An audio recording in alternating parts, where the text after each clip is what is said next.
আজকে এমন কয়েকটা গাছের সংগ্রহ আপনাদেরকে দেখাবো যা কিনা অল্প আলোতে গ্রো করে আর যা কিনা আমার সংগ্রহতেও আছে। আপনারা এই গাছগুলো যে কোনো জায়গায় যেখানে ভালো আলো আসে সেখানেই রাখতে পারবেন আর যা কিনা করবে বাসাকে অনেক বেশি অ্যাস্থেটিক। প্রথমে আমি বলবো ফিলোডেনড্রন। এই গাছটা আমি লাগিয়েছিলাম কাটিং থেকে। এইটার পাতাগুলা দেখতে কিছুটা কচু পাতার মতো দেখতে। এই গাছের পাতাগুলা দেখলে কিন্তু মন অনেক বেশি ভালো হয়ে যায়। যেই জায়গাগুলোতে ইনডাইরেক্ট আলো আসে সে জায়গাগুলোতে কিন্তু এটা প্লেস করতে পারেন। এই দেখেন আমার বাসা থেকে এখানে ইনডাইরেক্ট আলো আসে, তাই আমি এটা এখানে প্লেস করেছি। এই গাছটা কিন্তু এয়ার পিউরিফায়ারেও কাজ করে থাকে।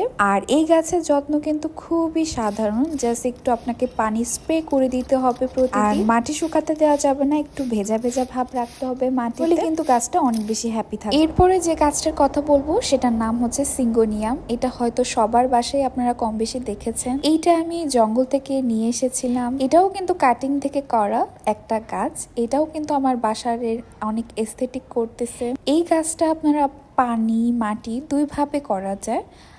আমি এর আগে হচ্ছে পানিতে রেখেছিলাম, বর্তমানে হচ্ছে ওকে মাটিতে বসিয়ে দিয়েছি। সিঙ্গোনিয়াম গাছের কিন্তু বিভিন্ন ধরনের ভ্যারিয়েন্ট পাওয়া যায়। এর পাতাগুলা দেখতে কিছুটা কচু পাতার মতো আমার কাছে লাগে। আমার আম্মু তো এটাকে কচু গাছ বলে উল্লেখ করে দিয়েছে। এরপরে যে গাছটার কথা বলবো সেই গাছটা আপনারা দেখতেই পাচ্ছেন। এই গাছের নাম হচ্ছে স্পাইডার প্ল্যান্ট। এইটা আমি হচ্ছে দই খাওয়ার পরে যে ডুহিটা রয়েছে, ছোট ডুহি, এটার ভিতরে প্লেস করে দিয়েছি। স্পাইডার প্ল্যান্টেরও কিন্তু খুব একটা বেশি যত্নের প্রয়োজন হয় না, আর মাঝে মধ্যে একটু তরল সার প্রয়োগ করতে হবে, আর কিছু ওর লাগে না।